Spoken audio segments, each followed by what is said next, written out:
नमस्कार दोस्तों। स्थिति यहाँ तक पहुँची कि नेतन्याहू भी बोलने लगे कि ईरान से डील आसान है नहीं। वो डील इस कदर होगा भी नहीं जैसे आप सोच रहे हैं। अब बात बोली जा रही है अमेरिका से। क्या होगा? स्थिति इतनी कैसे बिगड़ी कि नेतन्याहू भी खुद कहने लगे कि ईरान से अब कुछ हो पाएगा नहीं। चाहे वो डील हो, चाहे वो डील से हटके कोई समझौता हो, समझौते में किसी भी बात को रखा गया हो, इसमें नेतन्याहू कुछ भी कह दें। पर 5 वो पॉइंट जिस पे नेतन्याहू भी झुकते हैं और दबते हैं। एक तो पहले हमास यानी फ़लस्तीन में वहाँ के लोगों को मारना मत। और दूसरा जो है वहाँ के ग्राउंड लेवल पर इन्वेजन मत करना। यही सब चिंता इजराइल को भी सता रहा है। क्या होगा? इजराइल की एक स्थिति कैसे निकल के आएगी? इजराइल को पता है कि हम भी इस कटघरे में आ गए हैं। अस्तित्व से खेला जा रहा है और अस्तित्व हमारा ही खतरे में है। खतरा इतना बढ़ गया है कि अब तो कुछ अगर करने भी जाते हैं और कुछ करते भी हैं तो एक नया चेहरा बन के निकल आता है। ईरान इस कदर जवाब देता है जैसे हमारे आईडीएफ के सोल्जर एक एक को मार रहा है, उसमें भी संख्या घटती जा रही है। यानी प्रारंभिक समय में ही आईडीएफ डिमोनेटाइज हो गया था। यानी संख्या घट रही थी, कुछ भी नहीं हो रहा था, डिमोटिवेट भी हो गया था। चिंता आज भी है। यमन से अब्राहम लिंकन निकल रहा है, खाने की कमी भी है। यूएन के अंदर भी एक चिंता है। कैसे निपटेंगे? क्या करेंगे? क्या नहीं करेंगे? इस स्थिति कैसे इतनी बिगड़ी कि ट्रंप डी डे यानी इकोनॉमिक डी डे की बात करने लगे।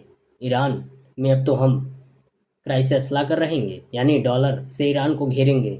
क्या ये स्थिति आ पाएगी? क्योंकि लगातार जिस प्रकार से चाइना तेल का खरीदार बनकर बैठा है, उसमें ईरान को काफ़ी मुनाफा हो रहा है।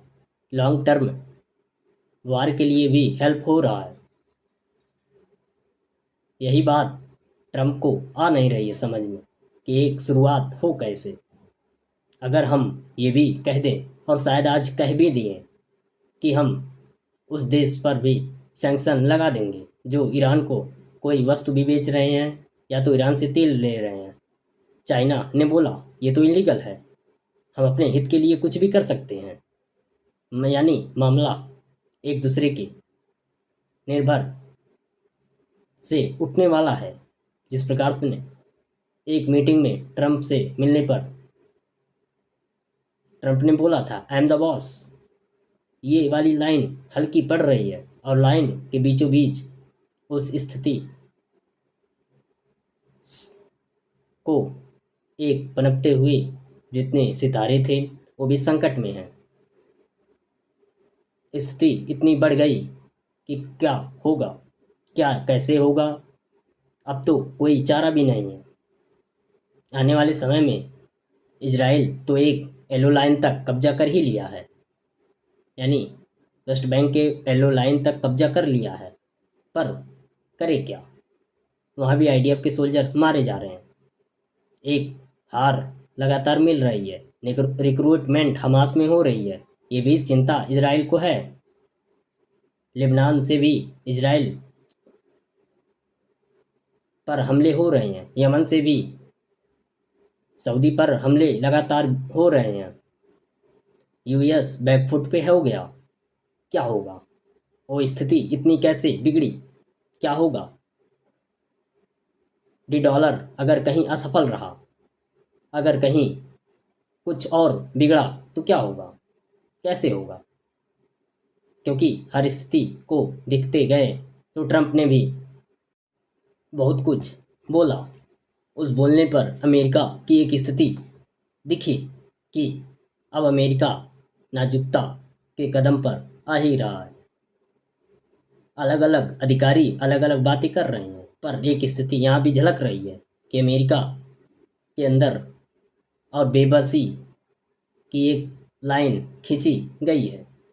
उस लाइन में चाहे अमेरिका हो, चाहे इजराइल हो, चाहे मौजूदा वक्त में सीरिया के कुछ हिस्से हों जो प्रो अमेरिकन है, उसमें भी एक स्थिति आएगी। ट्रंप उसमें भी फंसेंगे। क्या होगा, स्थिति आएगी कैसे, ये भी तो एक चिंता है। यानी रेड सी से लेकर एक चिंता है, हार्मुज तक भी चिंता बनी है, सोमालिया से भी एक चिंता है, यमन से भी एक चिंता है, ईरान से तो है ही, और भी देशों से भी एक चिंता है। क्या करें, निकलें कैसे? क्योंकि जिस प्रकार से एक नए नए चिंता में होकर इससे बड़े देश एक नए सिक्योरिटी के रूप में आ रहे हैं कि हम तो कुछ करना चाहेंगे, और उस करने में करें क्या, किसकी हेल्प करें, रोके कैसे, सिक्योरिटी किसकी तरफ करें? होगा नहीं, क्योंकि हर एक स्थिति यहाँ भी एक नाजुक दिखी। ट्रंप ने हर एक मुकाम पे जिस प्रकार से बीबीसी की एक लाइन खींची, और उस बीबीसी की लाइन में सीरिया और इराक फंसे। सीरिया और इराक में जिस प्रकार से एक नई लाइन खींची गई, उसमें ट्रंप द्वारा सफलता का गिफ्ट लिया गया कि हम तो सफल हो गए। ठीक है, बसर के जाने के बाद सीरिया में प्रो इजराइल का भी एक लीडरशिप चला। बसर को जब बोला गया आप फांसी की सज़ा, तो इसमें भी एक इजरायली ही नहीं, पूरा इजरायली निकल के आया, सोचने लगा। यानी उस गुट की बात कर रहे हैं जो इजरायली देखता है, समझता है अपने आप को, अपने स्थिति को, अपने नेतृत्व को, अपने अस्तित्व खतरे में है। उसमें भी इजरायली बोले अब तो हो गया, सीरिया तो हो गया, 7 फ्रंट से वार लड़ा जा रहा था, जो बात थी 2023 की। सीरिया से तो निपटा जा चुका, इराक से तो निपटा जा चुका, मामला फंसा है गजा से, वेस्ट बैंक से, लेबनान से, सीरिया से, ईरान से, यमन से और इराक से। इराक तो पूरा है नहीं, सद्दाम के मारने के बाद इराक पे जिस प्रकार से चढ़ाई की गई, उसमें भी एक असफलता हुई, और मौजूदा स्थिति में वहाँ भी असफल हो गए। स्थिति वहाँ भी नाजुक हुई, जिस प्रकार से दिखी, जिस प्रकार से हुई, वो भी सब कुछ नहीं दिखे। मौजूदा स्थिति तो फेल हुई। क्या करें, किसे दिखें, कब दिखें, कैसे हो? यानी जिस प्रकार से जो बोला गया, उसमें भी एक स्थिति नाजुक दिखी। गालिबाफ ने बोला कि हम तो इस पे समझौता करना चाहते थे, पर बात थी कि 5 पॉइंट थे जो इजराइल और यूएस को मानने पर राजी नहीं होने देते थे। पहला, लेबनान सहित हर फ्रंट पर जंग बंद हो, यूएस का नेवल ब्लॉकेड हटाना, हार्मुज दोबारा खोलने ही तो देंगे, फिर ईरान के कच्चे तेल पर यूएस वेवर, ईरान के फ्रोजन एसेट रिलीज। इतनी पॉइंट थी। लास्ट जो बिंदु है उसी पर अमेरिका अड़िग है, करेंगे नहीं, डी डे की स्थिति लाकर रहेंगे। क्या कर लोगे? यानी इस जबरन और स्थिति, इंडिया ने यूएनएससी में बोला कि कन्फ्लिक्ट फूड सिक्योरिटी के लिए खतरा है। हाँ है, बात तो सही है, और हो भी रहा है। इंडिया में हो भी रहा है, और भी देश में हो भी रहा है। इंडिया जैसे देश में बहुत हो रहा है। हर वक्त जो दिखी आसपास के देश और एशिया में रहने के अधिकतर देश हर स्थिति को भांपे कि अब होगा क्या। अमेरिका तो एक बार फिर उलझ गया और उलझने पर सैंक्शन का गेम तो खेलेगा, और खेलेगा तो महंगाई तो बढ़ेगी, और महंगाई बढ़ेगी तो WPI बढ़ेगा, और WPI बढ़ेगा तो CPI बढ़ेगा। यानी चिंता सबको हो गई, और उस चिंते से बाहर सब निकलेंगे। कौन निकलेगा, कौन निकालेगा? क्योंकि हर देश के जो आम आदमी हैं उनके लिए कुछ ऐसी स्थिति है नहीं कि वो कुछ करेंगे, लेकिन एक स्थिति वहाँ भी बनती है कि करेंगे क्या।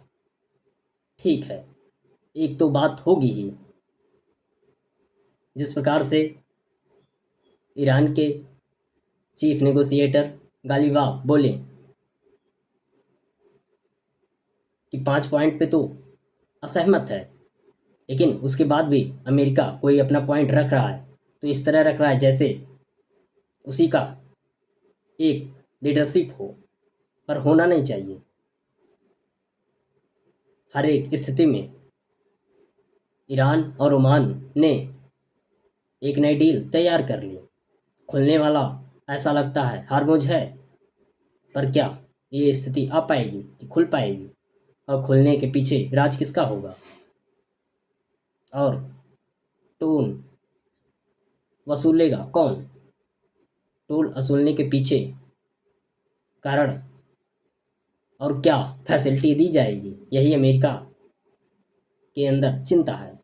और चिंता यहाँ तक पनपी है कि होगा क्या। बहुत होगा, स्थिति बहुत नाजुक होगी। सीरिया भी इस प्रकार से जुड़ा कि टेररिज्म की लिस्ट से US ने उसे बाहर किया। सीरिया के अंदर तो एक बात पनपा होगा कि हम भी अब व्यापार कर सकते हैं, कहीं भी व्यापार कर सकते हैं, क्योंकि टेररिज्म की लिस्ट से बाहर हो गए। चुकाना पड़ा बहुत कुछ, और उस चुकाने के पीछे गोलन हाइट्स था। दूसरा देश मान्यता देने वाला कोलंबिया बना। कोलंबिया में भूकंप आया, वहाँ थोड़ी सहायता दी गई, बदले में मंजूरी ली गई कि आप भी कह दीजिए कि गोलन हाइट्स इजराइल का हिस्सा है। इसी पर एक नए बात की और शुरुआत हो गई, और वो बात इसी के पक्ष में गई कि आप ही बोल दो, और बोल दो कि US ने बोल दिया और कर भी दिया कि टेररिज्म की लिस्ट से हमको बाहर किया। उस टेररिज्म की लिस्ट से बाहर होने पर सीरिया के अंदर दो गुट बना, और दोनों गुट में जैसे इराक में दो गुट, जैसे लेबनान में दो गुट, एक सत्ता पक्ष और एक वहाँ की आर्मी। यमन में भी उसी तरह, इराक में भी उसी तरह। लेकिन उस देश के अंदर ऐसी स्थिति है नहीं, शायद अभी निकल के आई भी नहीं, ईरान, जो इन सबको एक समर्थित अंग की तरह यूज कर रहा है, और यूज करने के पीछे बता रहा है कि आप ही का है सब कुछ, आप अपना डोमिनेंस अपने इलाके पर रखेंगे, बस रहना है हमारे साथ, करना है हमारे साथ। यानी ये चिंता एक सताया है अमेरिका को कि होगा क्या। स्थिति यहाँ भी तो नाजुक हुई। प्लान जो ईरान और ओमान के साथ हुए, इसमें भी विदेश मंत्री अब्बास अराक्ची और ओमान के बदर अल बसर बुसैदी ने तेहरान में मीटिंग की।